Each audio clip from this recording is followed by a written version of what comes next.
Welcome to Films and Stuff with your hosts, Pete Mitchell and Ethan Hunt. Hey, Pete, welcome back. How are you today? I'm great, Ethan. How are you? I'm great as well. Tell us, what do we have on tap today? Because today we're not doing a movie review. We're not doing a series review. What do we have?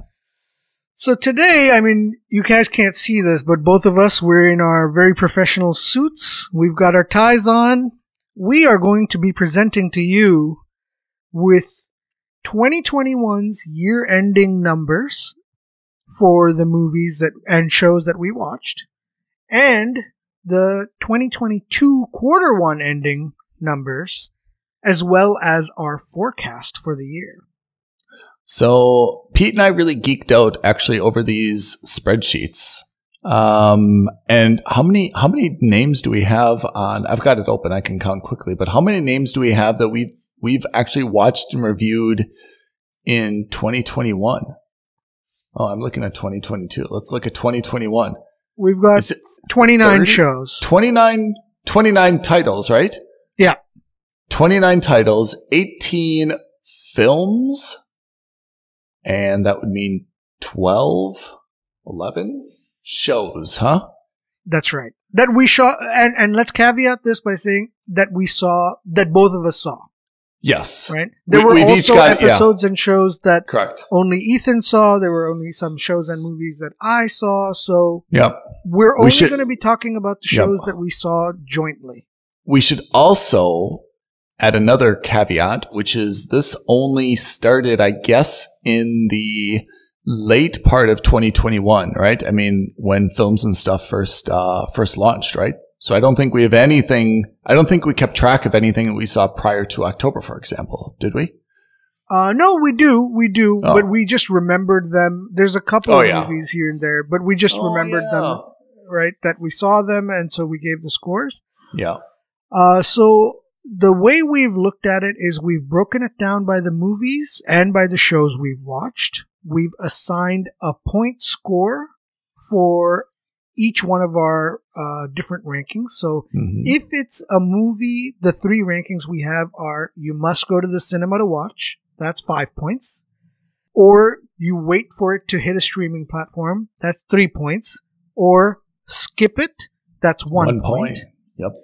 And for TV shows, same thing. If it's a must subscribe to the platform for that show, it's 5 points. If it's a mooches someone else's password, it's 3 points. And if it's a skip, 1 point. How did you feel like you would come out compared to me in terms of rankings? Do you think that you would basically we're saying who enjoyed what we watched more, me or you? What was your going to be your guess before we actually put numbers to these things? My feeling was that that I would have liked movies in the theaters more than you would have, in a greater with a greater, let's say, disparity in our scores. Yeah. But I think that in terms of streaming platforms, we were much more similarly aligned. Yeah. So I think in general last year, and definitely, hopefully this year as well, I tend to be a little bit more forgiving when it comes to, or optimistic when it comes to movies that we see in the cinema. So can I reveal what our numbers were? Please, let's do it. So again, based on the 5-3-1, the average for those 18 films that we've seen, Pete, you gave an average score of 3.7. So that means you're given 3s and 5s pretty consistently. Yep. I gave a 3.3, which means I'm more often than not 3s, you know? Right. And then I got that totally backwards. That's for television shows. That's for streaming platforms. That's right. 3.7 for Pete, 3.3 for me. So Pete gave our shows a higher score. And then for Hollywood, this is where things get really wacky. Pete gave 3.1. So you thought kind of everything we saw in the cinema was good. Wait for it to come out. I gave a 2.3, which means I saw a lot of skip-its. Yeah. What do you take from that? I've got my observation, but what do you take from that? Anything? So not particularly, for a couple of reasons. One, first of all, it's not like there was a tremendously huge number of movies. Not released, scientifically valid. Yes. right? So that's one. Our sample size is quite small. Yep. And two, it's also, we are, the one thing about 2021 is that it for me is the transition period in recent years, right? Yeah. Where we're finally kind of leaving behind the pandemic and transitioning back from releasing movies on streaming platforms and video on demand to cinemas exclusively, right?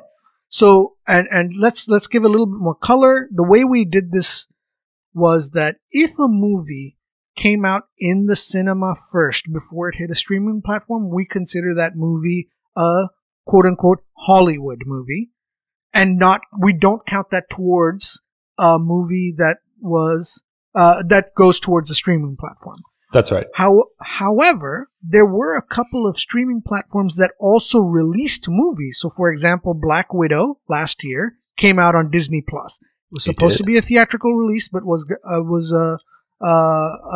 ended up becoming a streaming release. I loved it. And then there were a couple of movies like Don't Look Up and Red Notice, Netflix. which were again released as only on Netflix. But for example, Don't Look Up, they're considered movies, right? So for those movies that we think double count, should double count, we have double counted. Yep. So for example, Black Widow, last year there were only 3 movies, Black Widow, Don't Look Up, and Red Notice. All 3 of those movies we've included in the tally for quote unquote Hollywood movies, but we've also counted those respectively for Disney and Netflix. Do you think that there's so many superhero or comic-based movies and TV shows that accounts for some of the disparity between the scores that you and I gave? Because you're generally more familiar with comic books, right? And you're generally more, I think, probably into that genre than I might be, right? How do you feel about that? Maybe, but then like I look at the scores, for example, for Eternals, I gave it a skip and you gave it a wait for streaming. So, And Black Widow. What happened on Black Widow? I gave it a Black 5. Widow, you gave it a... You gave it a must watch must subscribe or must watch in the cinema. Yeah. And I gave it a wait for streaming or mooch someone's password. That is criminal. There's some areas where, that is criminal. Yeah. I don't know what we're thinking there. Yeah. So I think it's not... so that's probably not the reason. Okay. That's probably not the reason. Yeah, let's put it that way. Do you think that I think one thing that helps us is if we were just doing 135, it'd be harder to, be objective or, baseline it to anything. Whereas, when we talk about the, must see, wait for it or skip it, I think that at least makes sense that neither one of us is giving like grade inflation, a numerical right? grade to it. Yeah, it's a little bit more of a practical thing. Yeah. So I feel like the reality is that even though for streaming platforms, I gave an average of 3.7 last year and you gave an average of 3.3, ultimately both of those numbers give you the same thing, which is to say both of us think that you should be, you should be mooching people's passwords for most of the shows that we watched, right? On average. So I think there's 2 other important metrics to define here for listeners. The first is the number of shows on each platform. So which platform we kind of turn to the most. Oh yeah. And the second is the average score per platform, right? I mean, that's really what we're trying to get to for the listeners is. So did you look at these or do you want to guess without looking? I have seen these, but I can tell you that my opinion was not changed based on these numbers. And in fact, these numbers just reaffirmed. And I think we made this comment a while ago when we first started talking about Apple TV. My gut feeling was Apple TV was going for a quality over quantity, let's say, showcase. Who was doing that? Apple TV. Was quantity over quality? No, with quality over quantity. Quality over quantity. Got it. Okay. Yeah. So that was my feeling, was that if we're looking at Apple TV, they were really going to go and say, hey, we're going to hit it out of the park. We're not going to show 400 movies this year, but any, of the 30 movies and shows that we do this year, they're all going to be excellent. And how'd you feel about, and actually Apple's got a pretty good score from us, right? Right. So on average for us, we're looking at Apple giving you an average score of, what is that, 3.8? 3.8, not bad. Which is very good, right? In fact, in our scoring, it's the highest only if you exclude Paramount. But the reason we don't include Paramount is because we only saw one show from that. And HBO Max. And HBO Max and Paramount, we only watched one show from each, but you and I consistently gave both of those shows a 5. Yeah. Right? Yeah. A must subscribe. So right. Those two platforms have a perfect score. But again, the sample size is smaller, whereas Apple TV, we watched 4 different shows from that platform. Right. So I think what is important for you, the listeners, to realize is that what we're going to do is going forward, we're going to say, hey, you need to have at least 2 shows on your platform. Yeah. And the simple justification is that, if I'm subscribing to HBO for $180 a year, right? I think, or $120 a year, whatever the number is, and to watch 10 hours of one show, that's less value and less realistic a recommendation than if I'm going to watch something like Apple TV, where I have 4 shows of, let's say 40 hours each, so 160 episodes for the same, 160 hours for the same money. Yeah. Right? So right now in the Apple TV versus Disney Plus battle, Armageddon. And Netflix, yeah. We show that it's basically Apple TV Plus in the lead, followed by Disney Plus, not so far behind, and then dropping down is Netflix. What caused Netflix to fall? I guess it's Don't Look Up and Red Notice, right? It might have been Don't Look Up and Red Notice, but I think this is where Netflix for us, or at least for me, gets into a little bit of a dicey situation. So Netflix comes out with 2.7 as their average score, which to me tells me that you are now, you're teetering between mooching someone's password and not even bothering to subscribe. Yeah, true. And Squid Game. Squid Game was on Netflix as well. Netflix, yeah. Yeah, so that's a good point. So before we give our year-ending awards, any show of these shows that we've watched, any of them stand out to you, or movies for that matter? I mean, I think that what we've seen is, this probably goes with our personality, but there's a lot of sci-fi here. Yeah, and there's a lot of, I guess Disney is a lot of MCU, right? So if we just go down that list, it's Hawkeye, Loki, WandaVision, Falcon and Winter Soldier. That's for Disney, all MCU, right? Yeah. Apple, we've got Ted Lasso, which is a feel-good comedy, and I think that's a very unique one. Invasion, sci-fi, scary. For All Mankind, sci-fi. Foundation, deep sci-fi. Squid Game. Okay, now we're turning to Netflix. Squid Game. HBO Max, we had Succession, and then on Paramount, we had Yellowstone, also known as Montana Succession, right? Right. Or is Succession just New York Yellowstone? Or we should call it Succession, New York Yellowstone. Funny, we gave those both shows the same score, so we must really like that genre. Yeah. Or I hope that doesn't say anything about us and our affinity towards sociopaths. Wealthy sociopaths, yeah. Yeah, so I think maybe we can do one about the Waltons in Arkansas. Right. We'll have. I think in terms of these shows, probably the show that stuck out to me the most, or the standout show of of 2021, was probably Foundation for me. I agree. And for movies, that's a tougher call. Probably. But I have to say, I loved For All Mankind. I just want to give my shout out for All Mankind because, of course, it hit the sci-fi, and also I feel like, Foundation is serious. There's no laughing. There's no cracking a smile. It's deep plot, right? Whereas I thought that, For All Mankind, satisfied my sci-fi itch, with a focus on Apollo missions and space and Soyuz and everything. But at the same time, there's enough kind of like humorous stuff in there that it kept me interested as well. Right. And in terms of movies, probably, what did I say? Spider-Man. I think Spider-Man was my standout for last year. I'm going to point out Free Guy. And I point out Free Guy because I think it was so good compared to my expectation that if there was a score for expectation versus my score, Free Guy just far and away blew it away. And then I think my second would be Black Widow, which to me was a blockbuster. It should have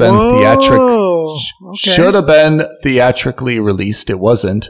But I thought that Black Widow was the type of movie you go to the cinema excited to see, you walk out, and it met or exceeded your expectations, which isn't always, possible. So if I had to give like sub awards, I would give sub awards to Free Guy, Black Widow, and For All Mankind. Hey, guess what? It's our show. You can give out all the sub awards you want. Well, I don't want to water them down and diminish them. But 2021 awards, granted, not based on a full fiscal year, but tell me, Pete, what is our platform of the year? Minimum 2 shows in the small print, in the fine print. So, based on this data that we have, and using copious amounts of scientific work, and our proprietary algorithm with machine learning, we have determined that Apple TV was indeed the streaming platform of the year. All and right. 2021 was the one worth subscribing to. Or Congratulations to Apple TV Plus. Okay. Indeed, platform of the year. And I don't know what we give to this, but what is our verdict in terms of stay at home versus go to the cinema? I think it's relatively clear. It was pretty actually heavily skewed towards staying at home, right? Yeah. Streaming platforms on average did way better. Yeah. Our average was 3.5. 3.5. Yeah. Yeah, and Hollywood struck in low at 2.7, even though they had way more opportunities to do much better. I mean, a 3.5 is not so high, but a 2.7 means that you're somewhere between skip it or wait for it. Neither of those two are, just that middle ground between anything less than a 3 is really kind of negative, ultimately that just, that should say like, look, based on, films and stuff, you don't want to spend money on Hollywood based on something that's less than a 3, right? Or even at 3 because you're waiting for it to come to a streaming platform that you already own. What's your take on let me look at a 2021 movie that you gave a 5 to. Pete, you gave a 5 to Dune. Okay. I did. Yeah. You gave a 5 to Dune. If Dune was available the same time, opening night, and you stream it to your television, if the ticket price was the same, would you watch it at home or would you go to the cinema? 100% cinema. For Dune, cinema. Yeah. Okay. It's so we watched Dune together, and remember how first of all we did. Yeah, that's right. You were in Dubai. Indeed, we did. Yeah, and it was. First of all, the music stunning. I think it was scored by Michael Giacchino and really, really good. Second of all, there was no way I would have been able to emulate the sound effects and the visual fidelity at home. Like that show had some beautiful visual fidelity. Well said. Yeah. So I think it was such a strikingly beautiful movie, and that's got a lot to do with Denis Villeneuve. Like most of his movies are like that. Yeah. So whether you like them or not, I think one of the things that most people can agree to is that you don't have to like Blade Runner 2077 or whatever it was, but you would never be able to recapture the look and feel of 2077 at home that you would at the cinema. So I think you've got a good point about Dune. That's a little bit of an outlier. What about James Bond, No Time to Die? You gave that a 5 also. Yeah. Same price, home or cinema. Are you going to the cinema? I'm still going to the cinema. Yeah, Okay. I think for me anyway, I've always associated James Bond with like a cinematic experience. Yeah. And, you know, it's a lot of action, it's a lot of fun, it's a lot of, you know, different countries that you go to, so you get to be a globe-trotting adventurer. And again, it's fine to watch on your second rewatch at home, but to watch it for the first time, I think you want to do it in the cinema. Okay. So, shall we turn to... Go ahead. No, in fact, I'm just looking at the list now. All of the 5s that I gave... Yeah, you want to see them in the cinema. I really wanted to see them in the cinema.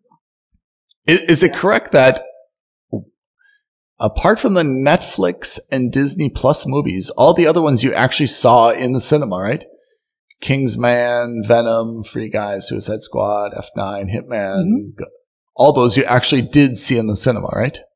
Anything that I was able to see in the cinema that's on that list, I saw in the cinema. Yeah. Got it. Nobody? You saw nobody in the cinema? No, so nobody I saw on it at the time. I think nobody was. I can't remember now. It must have been. It must have been. Yeah, because it wasn't. I remember seeing it relatively quickly after it came out, and I don't remember seeing it in at home. Okay, so let's turn to 2022. Ooh, here we go. I mean, we're still early in the year, so I think it's very difficult to, to make any predictions or even, to make any assumptions. But the films coming out for me is like a who's who of things I want to see, right? Can I just read these out? Yeah, absolutely. Top Gun 2, Thor 4, Mobius, which I think is out maybe now, Sonic 2, Unbearable Weight of Massive Talent. Is that about Elvis Presley? Nope. That's my main man, Nicolas Cage, starring as Nicolas Cage. That's right. That's the one where he's hired to hang out with the guy, right? Exactly. Yeah. Unbearable Weight of Massive Talent. Okay, Doctor Strange 2, yes. Bullet Train, Lightyear, Minions 2, DC League of Pets, Man from Toronto. What's Man from Toronto? I put that on the list because Kevin Hart's in it. Oh. And I thought that you would enjoy that as well. It's a comedy. Love a Kevin Hart movie. Exactly. So it's a Kevin Hart movie where a case of mistaken identity. Oh, I'm in. Who is he starring with? I don't recall. I haven't even seen a trailer. I literally just caught this, but I saw the synopsis and that's it. I thought that was going to be a winner. You knew that was right up my alley. Hold on. Man from Toronto. I find him so funny. Yeah, I'm surprised. I think you probably want to revise your projected score. Woody Harrelson? Ellen Barkin? Now you've got my attention. There you go. Although I don't recognize a lot of the other folks. But I'm absolutely in. So I've got to go see that for sure. Okay, continuing on. Man from Toronto. Spider-Man Across the Spider-Verse. This is animated, right? That is the animated, yeah. Black Panther 2, of course. Avatar 2, of course. Jurassic World 3. Knives Out 2. Wow, a lot of sequels here. Okay. Then into shows. Sandman. Stranger Things. Obi-Wan Kenobi. Oh, I am itching for that. Moon Knight. Also itching. Secret Invasion. What's Secret Invasion? It's in the MCU. It's a long story, but we'll get into that as well. She-Hulk, Ms. Marvel, Mandalorian Season 3. Oh, yeah, I'm in. What If, Ted Lasso Season 3, The After Party. What's The After Party? I feel like that's good. Yeah, it's been rated. I haven't seen it yet. It just came out, or very recently came out, rather, on Apple TV, and it's also supposed to be doing the rounds as a very good show. Okay. Rings of Power, Halo, which... your good friends at Films and Stuff have already broken down. Tokyo Vice. House of the Dragon. House of the Dragon, not to be confused with House of Gucci, right? That's right. House of the Dragon is the Game of Thrones prequel. Why can't they battle the House of Gucci? That would be much. That would, be that much would make better. both shows much better. But let's take a step back. Let's talk about Gucci is not sponsoring Pete. Yeah. Let's talk about the shows that we have seen and where we stand in Q1, and then we'll talk about what we think about what's going to happen for the rest of the year. Okay. You want me to read them off? Go for it.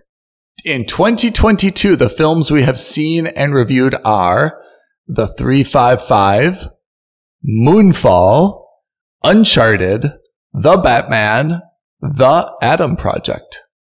The shows we have reviewed are The Guardians of Justice, Wheel of Time, Book of Boba Fett, Peacemaker, and Winning Time. And I guess now we have to add to that Halo. Yeah, so I think right now, Winning Time and Halo both have a 0 score, only because we haven't seen the full seasons. Oh yeah, but we will transition. We'll transition the scores to make them "quote unquote" current when we finish the shows. Okay. So what stands out on the list of stuff that we've seen already this year? So far, probably in terms of TV shows, by default, it's probably The Peacemaker. Oh, yeah. And not even by default, though. I mean, by default, there's not so many choices, but Peacemaker we both thought was exceptional, right? Well, I think you thought it was more exceptional than I did. And then... okay. And then where are we? And then in terms of movies, again, the by Batman. default, the Batman. By far, The Batman, I think, is the best movie so far. You liked Uncharted as well, though. I did like Uncharted. Don't get me wrong. I thought that was a very good cinematic thing, but again, between the two of them, I think The Batman has been the standout. Yeah. I agree. Long movie, though. Okay. I mean, Winning Time and Halo, do you see either of those two kind of making some noise and being one of our, our personal favorites at the end of 2022? How do you think they're going to stack up when this is all said and done? No, in fact, I don't think they're going to stack up at all. In fact, I think by the end of the year, my feeling is that I want to look back on 2022 and say, oh my God, I can't remember. I can't believe we forgot to mention that we watched Winning Time and Halo. I think it's going to fall by the wayside because I think that the Star Wars related shows are going to outpace it. I think Mandalorian season 3, and again, I mean, I have high hopes. Obi-Wan. I haven't seen anything, but I think Obi-Wan is going to absolutely knock it out of the park. I think Winning Time will stay comfortably in the middle of the pack. That when 2022 is over and we're doing our wrap up on New Year's, next to Ryan Seacrest when the ball drops in Times Square. I think that we'll say, you know what, Winning Time was pretty good. I remember that. It was time well spent. For me, Halo is the big unknown. Listeners have probably caught this on our prior episode, but we both want this show to succeed, but we're also, based on the first episode, not really optimistic that it's going to get there, right? Yeah. But I mean, Halo would be amazing. I mean, if that could easily be, the take the crown for 2022 if it would be good. And I want it to succeed, but based on what I saw in the first episode, it's got a long way to go to reach those standards. I agree. So, and I think again, because the number of shows that we've watched is so limited at this point for 2022, that in terms of, if you're looking at the first quarter, the platform of the quarter, I think, is... Platform of Q1 2022, right? Yeah, the streaming platform by default. Yes. Is going to be, I think it's Netflix, only because they're the only show, it's the only platform that we've watched with 2 different shows. Yeah. So again, I wouldn't count it. No, in fact, I take that back. It's not even Netflix. I don't think any of them are. I think it's Hollywood in general. I think going to the cinema has been more of a valuable thing to do than it is to sit at home and watch TV or subscribe to a particular platform. Yeah. And I think in terms of for the first quarter, whether you want to go to the cinema or, stay at home, conversely, and maybe counterintuitively, you're better off staying at home if you have access to all the different platforms. Yeah, like us. Like we do. Can I make a suggestion for a new category called Surprise of the Year? Oh, that's a good one. Yeah. And I think the surprise of the year is Travelers on Netflix. Okay. Yeah. What do you think? So I think that is probably true, unless there's another show that you and I discover. Yeah. So I think one of the things that we should tell everyone, so what we have is outside of shows that we've watched together, Ethan and I also, there are shows that... Not physically together. That's a different category. Together as in, that we've both watched. Rather, each have watched. There are also movies and shows that perhaps only Ethan has watched and perhaps only I have watched. Unilaterally. And then there are also shows that we've both watched. Bilaterally. But aren't current, right? And we call those shows and movies Q filler. Yeah, we do. It's the movies and shows that we put onto our watch later list because we haven't seen them before and, we've heard good things about it and because, there's not a new movie or a new TV show to watch every week. So sometimes you have time to kill and you want to spend it watching something good. So, for example, for us in 2022, the first show that qualifies as a Q filler for us would be Travelers. Ethan, you put me onto that show. I found it. Usually it's the other way around where Pete is discovering content and making the recommendations to me. Occasionally I can pull something out of a hat. I think I did that with Foundations, and now I've done it with Travelers. One-word shows, obviously, is my forte. And Travelers is not old. It's 2019, is that right? Yeah, 18 or 19, something like that. Yeah, I mean, it's definitely not old, but you can't also say like 2018, 2019 is, I mean, it is what it is, right? Almost 5 years now. Yeah, I mean, but I think it ages well. And we both, I mean, I'm super, obsessed with it right away. I love time travel. I like kind of light sci-fi as well with like some drama behind it. And I also like levity. I need to laugh and smile a few times when I watch something. And I thought Travelers hit all those notes for me. It's only 3 seasons, which I think is a tragedy. I wish Netflix would make it for another 3. But I introduced you, Pete, and I think you agreed. Like it's fantastic. Indeed. In fact, I outpaced. You right? I was like a season and a half ahead, and I said, "Hey, check this out." And like 1 week later, you're like, "Hey, I'm done. Let's talk about it." I said, "Wait a second, I'm not there yet, buddy. Hold your horses. Hold your horses." Episode in the coming weeks, maybe in a week or two. Much like time travel itself. Indeed. And we will cover that, and we will put that into our rankings somehow, or maybe as a separate thing. But it's, I think, in today's day and age, when we've got a lot of time, when, most of us, or at least some of us, are working from home or remotely, it's nice to have shows on that are either on in the background or just on your queue list that, you want to watch but you haven't seen before. It could be an old show. So that's why we've created a Q filler category, and we'll definitely cover that. Yeah. For me, the Q fillers are great as long as they're not intended to be something that like everybody has seen and already talked about, so I kind of know the spoilers. And as long as they're not something intended to be kind of like based around like a current day event, so that when you watch them a few years later, they don't seem like really dated, like Travelers, for example, it's made in 2018. To be honest, it probably could have been made in 2021 or 2020. I don't think it would still really hold up. Yeah. It would still hold up, right? It's not like there's all these current references that, are dated, or, they're clearly using an iPhone 5, or something where you're immediately just going to, to know that it's a little bit old. So I mean, shows like that, and the same thing kind of like for me, it's always the period pieces. Like when I go visit my parents, I can watch Vikings. I can watch there's a Witcher, for example. These aren't shows that I watch like all the time by myself, but I've got them kind of queued up in my parents' Netflix because like Witcher never goes out of it's never old. I mean, it's already old, right? So I mean, the same thing with like Vikings or something like that. So I feel like I'm not really like losing anything, but it's easy for me to kind of like pick up where I left off. Yeah.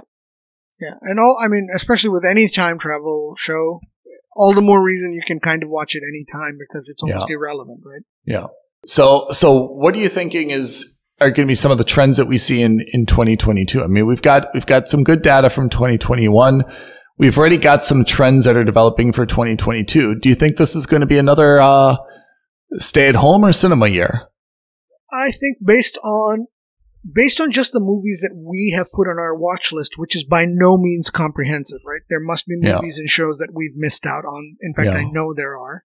Yeah. But based on the movies versus the shows, I actually think it's going to be close. But I think that it's going to be a year that everyone is going to storm to the cinemas.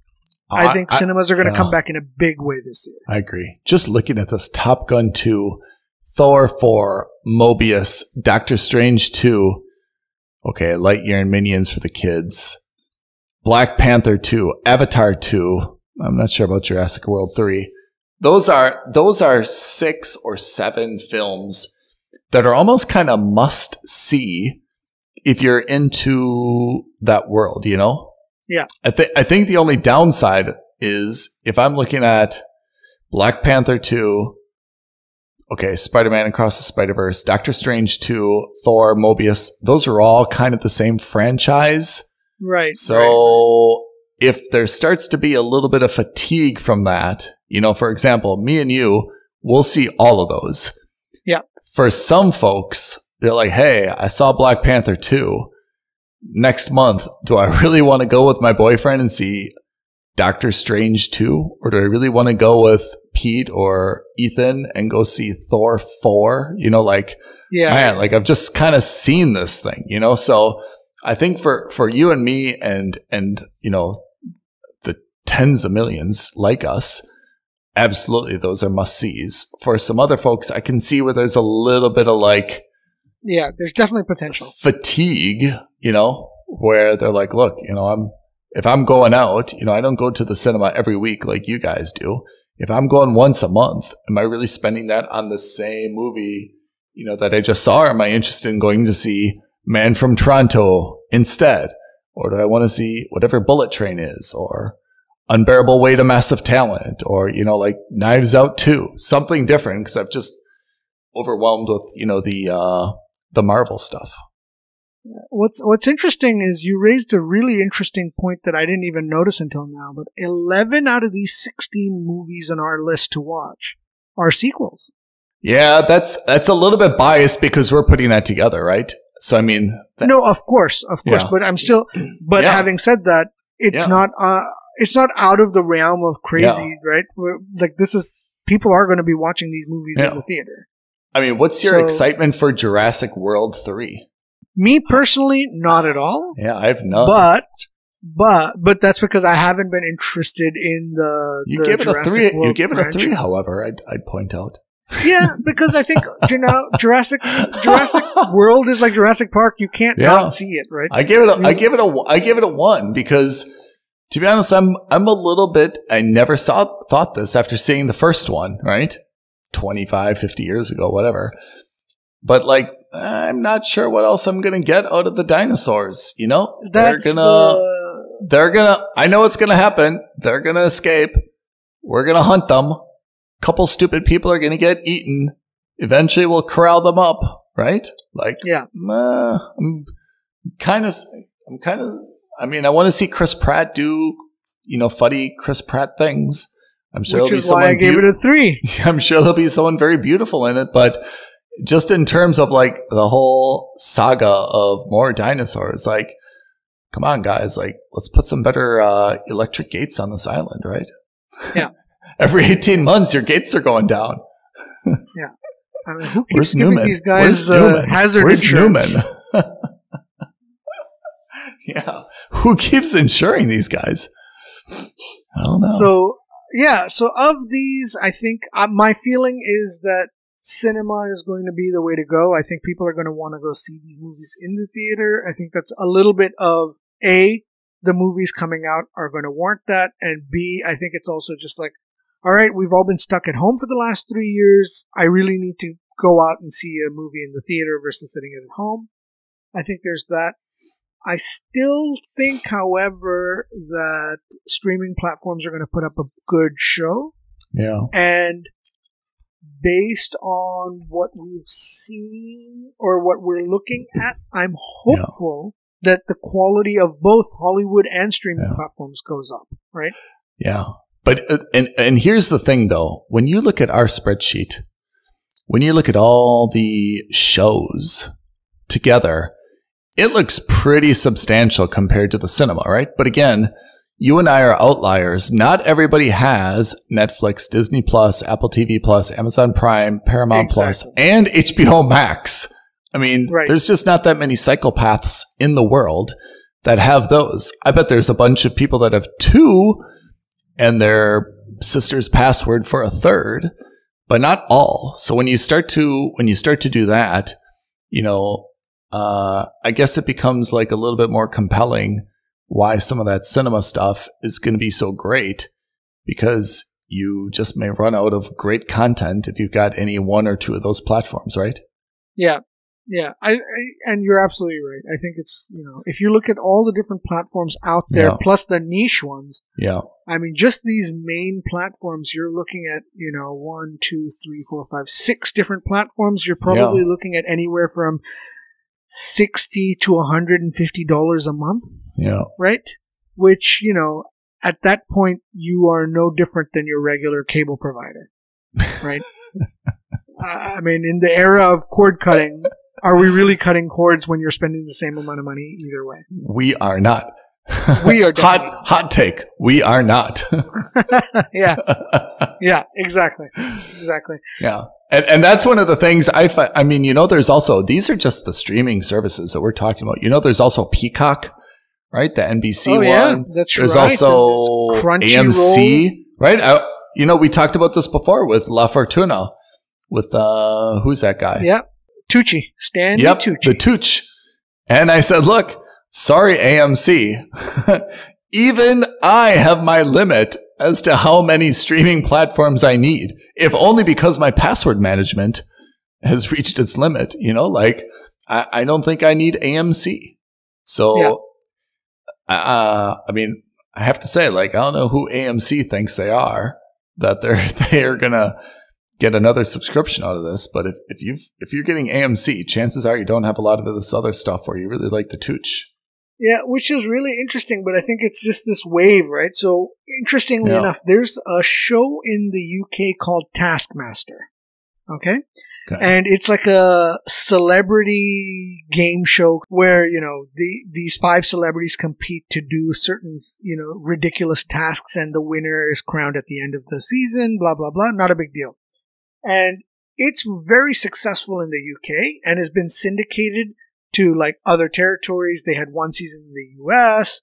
They had they've got seasons in Sweden, in Portugal, in New Zealand, all these places, right?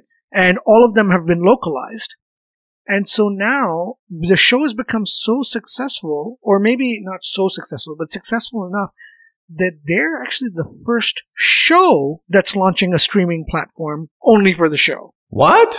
No way. Exactly. I think that's not a platform. That's just a streaming show, right? It's a streaming show. So, like, you don't have to subscribe to, like, the BBC or Channel 4 or ITV or any of the British channels. You can buy a subscription to the show itself directly at Taskmaster and get access to it. I would do that. So, depending on price, that makes sense, right? Because then, again, that's how you escape this problem that you're seeing with La Fortuna. I don't know anything about AMC, but I certainly am not going to subscribe to AMC only for La Fortuna, right? Sorry, Tucci. Yeah, I'm sorry, but if Tucci came to me and said, "Hey, for $2 a month, you'll get to see," or for, I guess not $2 a month, but it's the equivalent of. Yeah. It's the equivalent, because there's only 6 episodes. So for the equivalent of $15 or $20, you can see the whole season. I mean, now you're getting into Amazon territory where you're just renting out a season, right? Yeah. I think that's where that's going to happen. I think is ultimately you'll have these platforms, which I guess Amazon already has, which is to say, hey, if you don't want to subscribe to Amazon Prime, no problem. You can still get these shows on a one-by-one basis. You can rent them individually.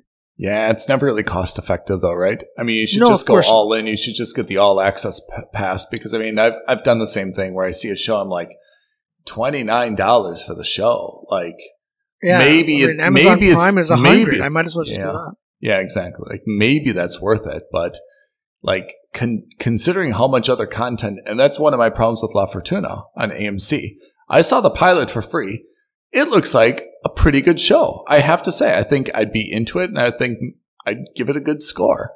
But considering how many other things I already have and how much free content, I mean, not all of it's free, but I mean, subscribed sunk cost content I have, it's really hard for me to justify another platform when I'm already behind on all these other things that I want to see and watch and, catch up on.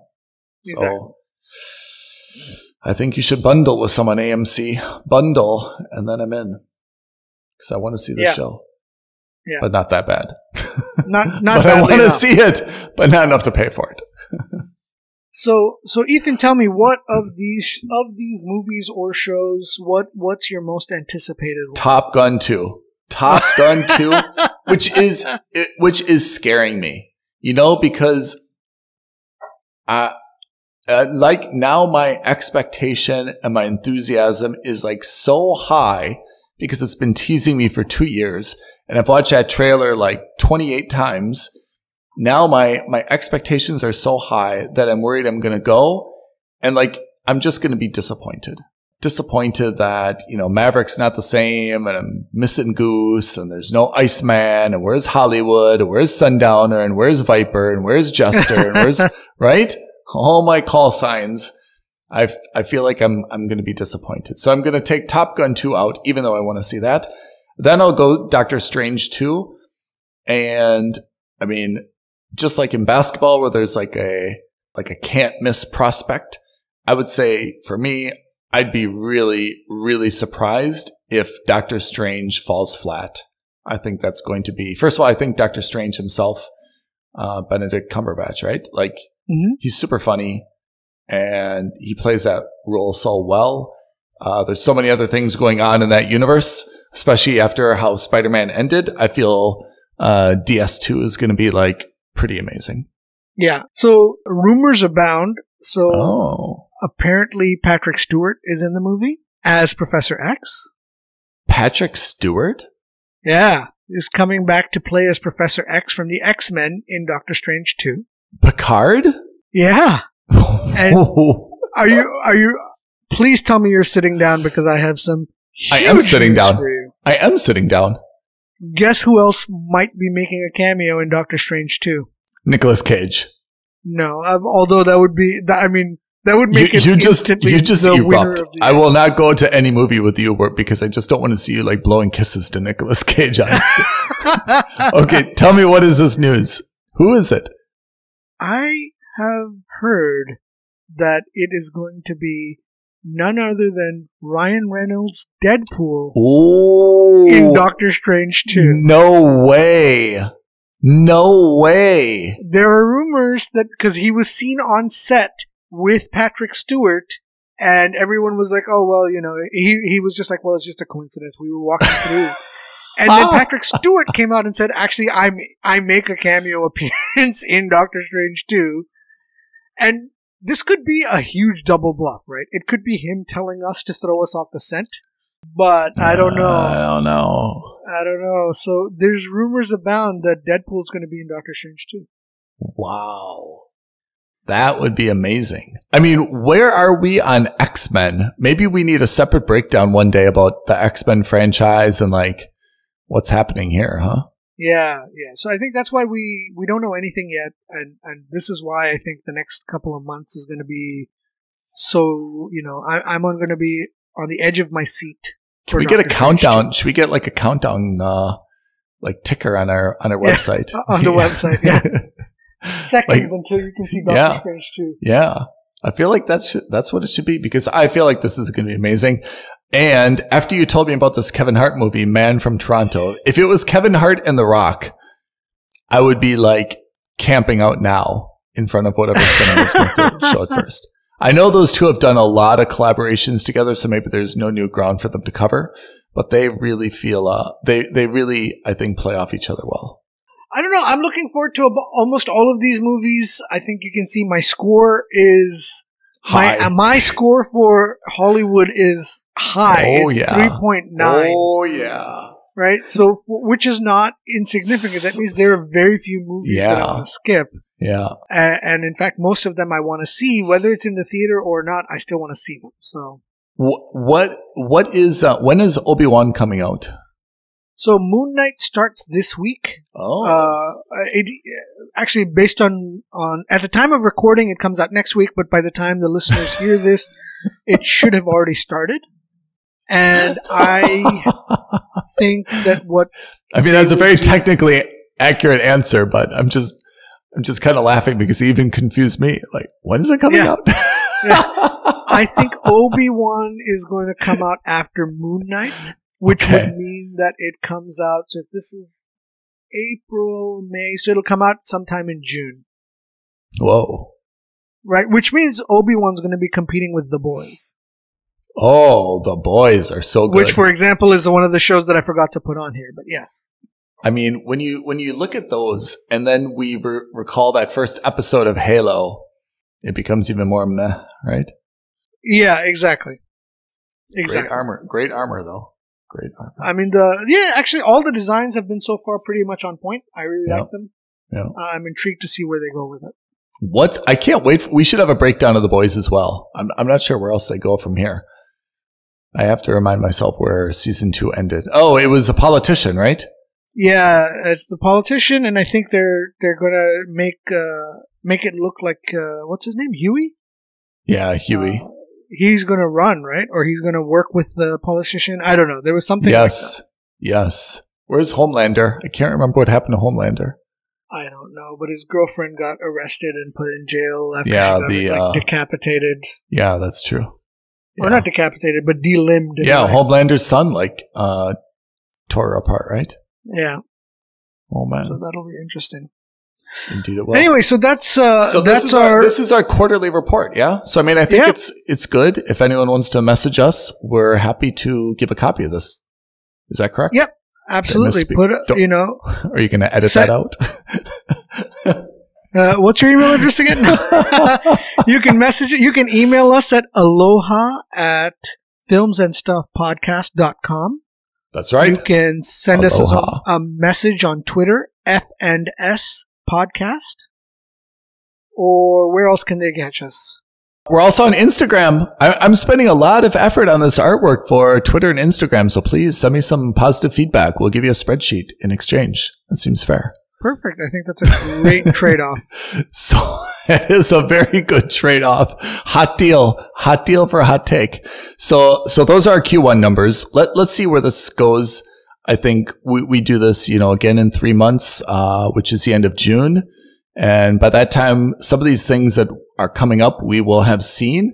And let's see again, like which platform is in the lead. I mean, right now we're watching kind of an even mix between Netflix, Paramount, Disney Plus, HBO, Amazon Prime. That's probably going to change a little bit when these other stuffs come out, especially a lot of Disney Plus stuff. So let's see what else is announced and what it looks like. Yeah. Yeah, I'm hoping for more shows on more different platforms because right now everything seems a little Disney Plus and Netflix heavy. Yeah. HBO is known. HBO also has some great shows. I'm hoping they're going to release some stuff. And Amazon, the same thing for Amazon right now. I think the only thing on my radar at the moment, without doing much more research, is the new Lord of the Rings show, The Rings of Power. And that too, like it's marred with controversy already. So why? To see there. Why? What's the controversy? There's controversy because there's, apparently like Tolkien's estate was supposed to be a part of the creative process. And after someone passed away or some of the rights lapsed, something like that, they immediately fired the person that was in charge of keeping everything in check. Oh. And they were just like, okay, we're gonna go out of our way to kind of do our own thing for the show. So tawdry, huh? Yeah, and it's kind of I love drama like this. Yeah, it's interesting to see. I hope it's nothing serious. Because, and I hope that they don't destroy the show for whatever, political purposes they may or may not have. And that's what they tend to be doing. So we'll see. It's to be determined. TBD. Pete, pleasure as always. Thank you for walking us through the spreadsheet and going through our 2021 awards and our Q1 2022 awards. My pleasure, Ethan. Our first award show. It's our first award show. That's right. And we didn't have any screw-ups like the Academy Awards that one year where they give the best film to the wrong film, remember? Steve Harvey messed up, yeah. Yeah. So that's positive. Thank you, Pete. Thank you, listeners. All right, guys. We'll be back soon. Bye. Thank you for listening to another episode of Films and Stuff. If you haven't already, please subscribe and review on Apple Podcasts, Spotify, or wherever podcasts are downloaded. Films and Stuff. There is no substitute.